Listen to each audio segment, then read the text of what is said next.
Hi, this is Tim. Welcome to 10 Minute Lean In. I always look forward to bringing a word, but today I feel especially excited because I believe that the word that I'm sharing today is very timely in the days and the times in which we live. I want to open up with a passage of scripture from Hebrews chapter 5, verse 7 that says, "In the days of his flesh, Jesus offered up prayers and supplications with loud cries and tears to him who was able to save him from death, and he was heard because of his reverence." Now, some think that for prayer to be effective, it needs to be a very specific prayer stating in exact detail what the praying person is praying into. Others are under the opinion that the greater the number of people that are praying for the same thing, then the greater the chances are that the thing that they are praying into will come to pass.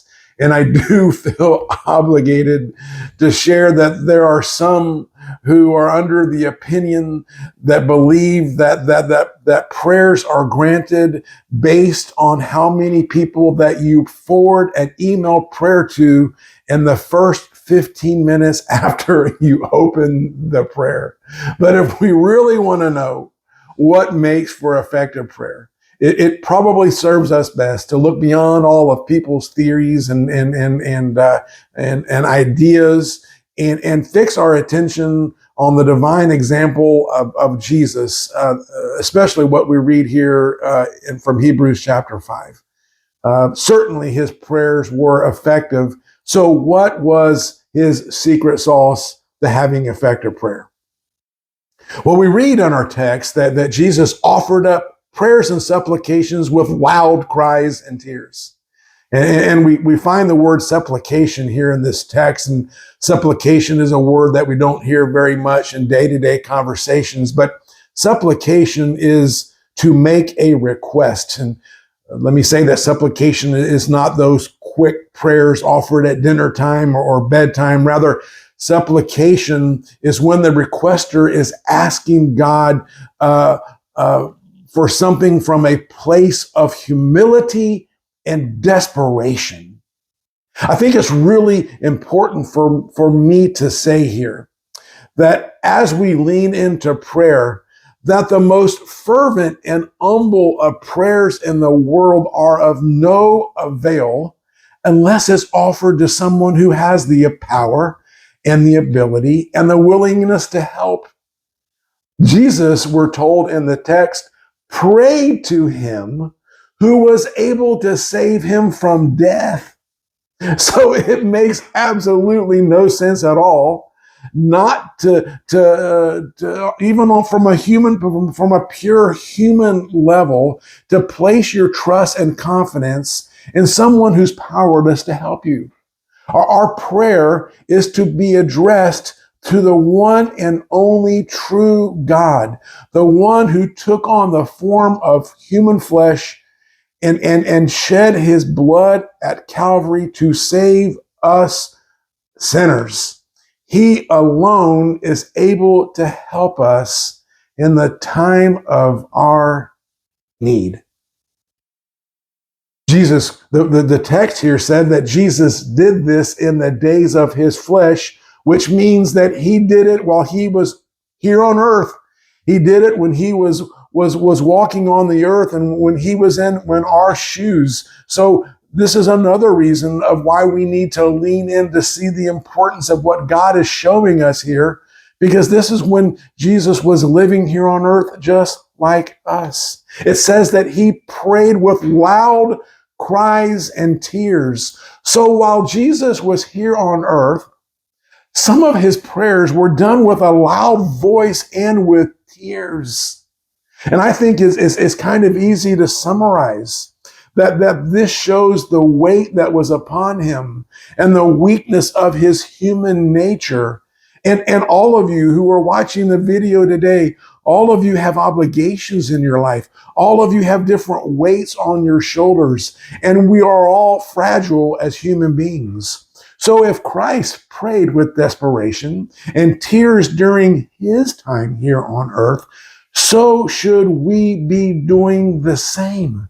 We read of other examples in Scripture of people who offered these kinds of prayers with loud voices and with tears. We read about Hannah who prayed to the Lord weeping bitterly. We read about Bartimaeus, who was the blind man who refused to be silent, even when people were telling him to not be, to be hollering out for the name of the Lord. He kept on calling out for Jesus, even when others were trying to silence him. We find the children of Israel that they cried out to the Lord during their time of captivity.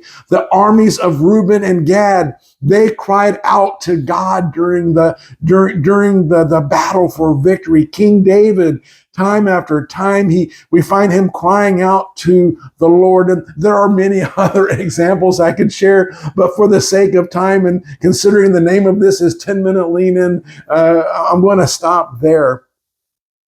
But if you have a need in your life, if you need an answer, if you need direction, you need deliverance, you need a healing, you need a miracle, instead of just praying for a few minutes before you go to bed, and you're whispering that prayer, I'm encouraging you today to begin to pray with loud cries and tears. Just like we read here from the book of Hebrews, that it was God who was able to save Jesus from death. And so God is the only one who can really rescue you today.